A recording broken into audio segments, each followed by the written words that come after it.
I do get 90% of a project done, and then I don't. And you know, for the longest time, for literally months, I slept on half of my bed because the other half of my bed had clothes on it that were clean and folded, just not put away. I would do the laundry, I'd bring the laundry up, um, sometimes I would just drape the shirts and stuff so that they didn't get too wrinkled. Then I'd fold them later. Other times I'd fold them, but then I'd be just beat. So I would just put them on half of my bed. And then Sarah would come in. It's a mountain for her to climb on. I'm like, baby, don't make daddy fold those again. So just be careful with those. Nothing bad. She thinks I'm talking to her. So that was one of the things that I've done recently. And honestly, she's been really great about having dry nights. So I have her 2 days on, 2 days off, 5 days on, 5 days off. That's the schedule that her mom and I have. So what we started doing is, if for the 5 days that I have, the weekends that I have her, if she's dry, then on Sunday night before she goes back, she can fall asleep on my bed, which works out fine because I like to play my game on Sunday nights with some friends, some online friends. So that worked out well, but there was no way to do that without having the full bed available.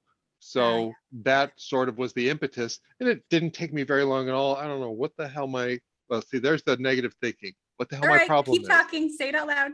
Yeah, I don't know what the hell my problem is.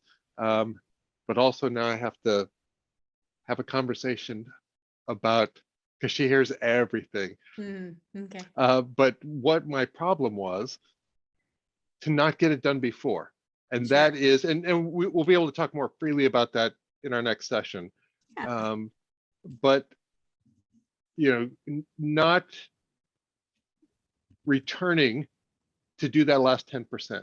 And I think for me now, with my situation and doing these smaller tasks, I'm still a 90%er, or I should say, I have been doing 90% and not doing the last 10. So I think a great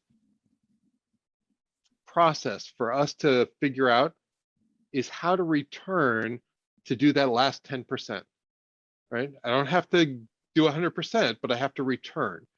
And that's something that I have tended not to do, but I'd like to develop that habit, because frankly, if I do 60, 70, 80, 90%, and then I take a break and then I return to finish it up, I think that's a perfectly viable method.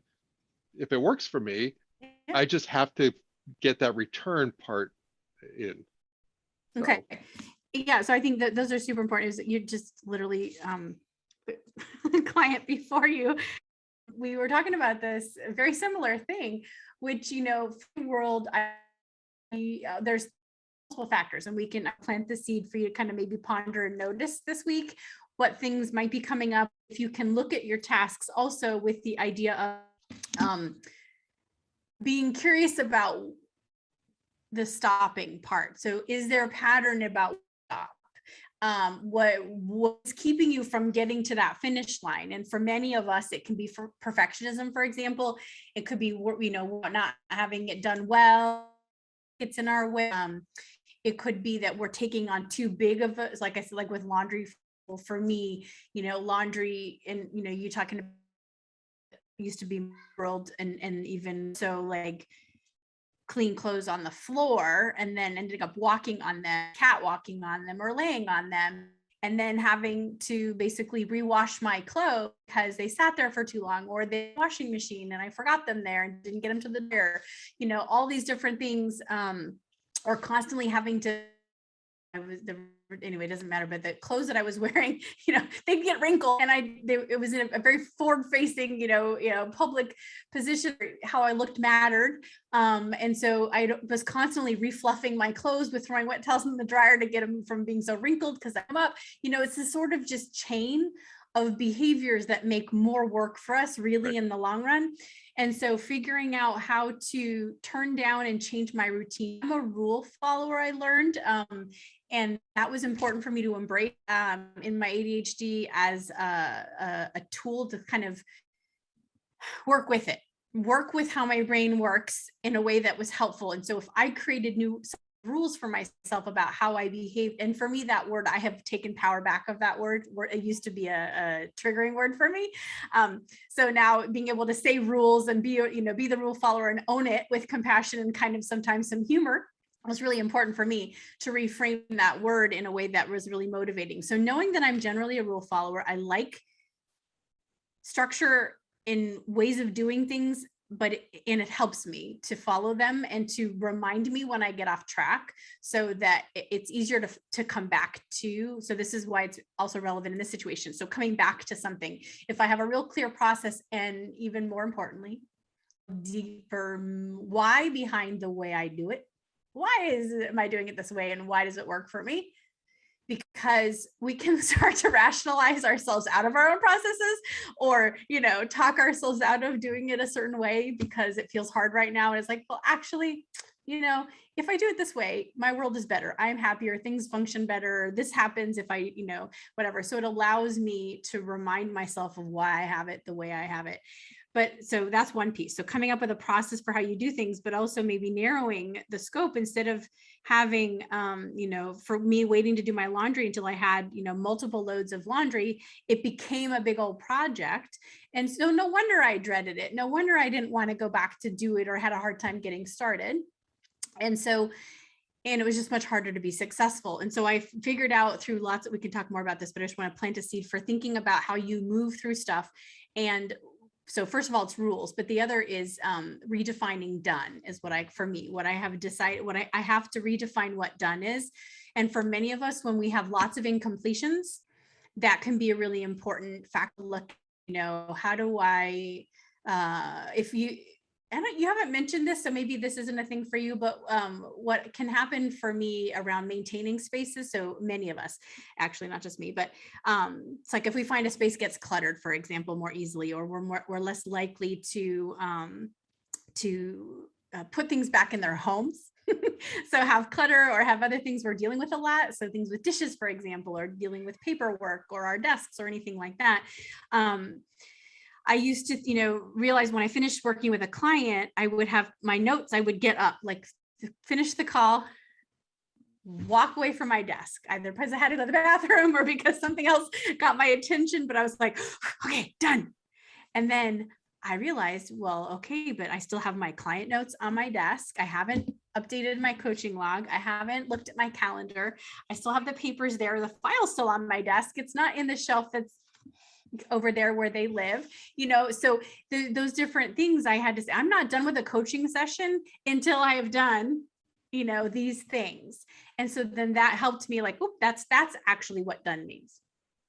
And so like with laundry, for example, you can shift with what I'm done now. What's done now, for example, is, only doing one load, for example, at a time, so that you can get through the whole process. If that's an obstacle, right? If you're having a hard time finishing, you might need to be changing the target, right? What the end line is, or the scope, or any of these other things. So as you think about stuff this week, I'm just curious if that's helpful, to be curious about what you notice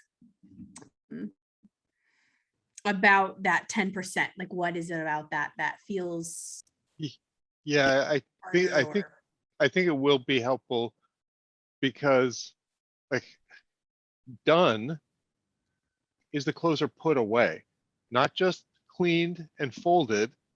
They have to be put away. And that's that last step that I haven't been doing. And yeah, maybe I need to accommodate my MS related fatigue by coming back to it. But this idea of, okay, that's steps, 1, 2, and 3 are complete. Now for the task to be complete, I just need to put them away. That's all I need to do.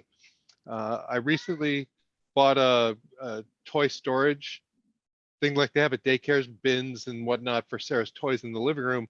And it's really, we're still not all the way there yet, but it's certainly helping.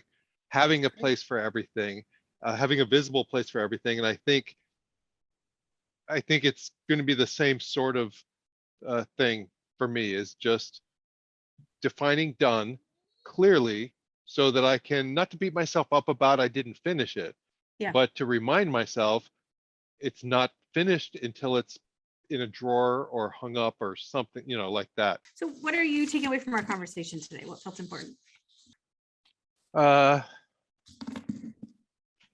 Well, the first thing that pops into my mind is this idea of circling back to finish things. It makes tasks less daunting from a physical standpoint, from an energy standpoint, knowing that I don't have to do it all in one chunk. As long as I plan to circle back, I can rest and circle back, and then spend time with Sarah or do something else. So the circling back is, I think, going to be good. And then also to sort of revive my practice of having my notebook around always and using it, that I'll just start using the back of the notebook for, I'll just write anything that I need to get done. I'll write down just as a record, just so that to capture anything that I think needs to get done, I'll write it down. And then my to-do list, I like the idea of not having a big to-do list.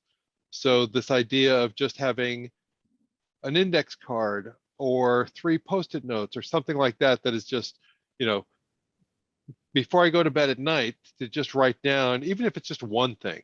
Before I go to bed at night, write down on an index card one thing that I'm going to do the next day. And then I know that my to-do list is going to grow, because every day I'm going to think of 10 things to add to the to-do list, but I'm only going to get 1 or 2 or 3 things done. And I'm okay with that. I just know that all I'm doing is I'm just documenting everything I would like to get done in the to-do list. Okay. But the list, I'm not going to call it the list.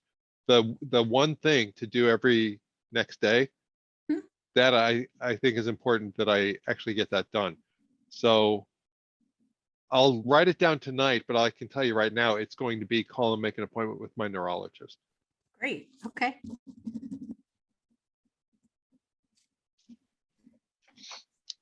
All right. I said I was going to write it down tonight, but I need to write it down now or I'll forget it. Even better. Awesome. And where's that going to live?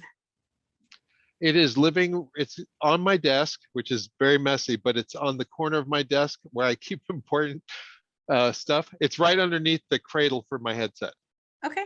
So I'll see it right there, and I will transfer it.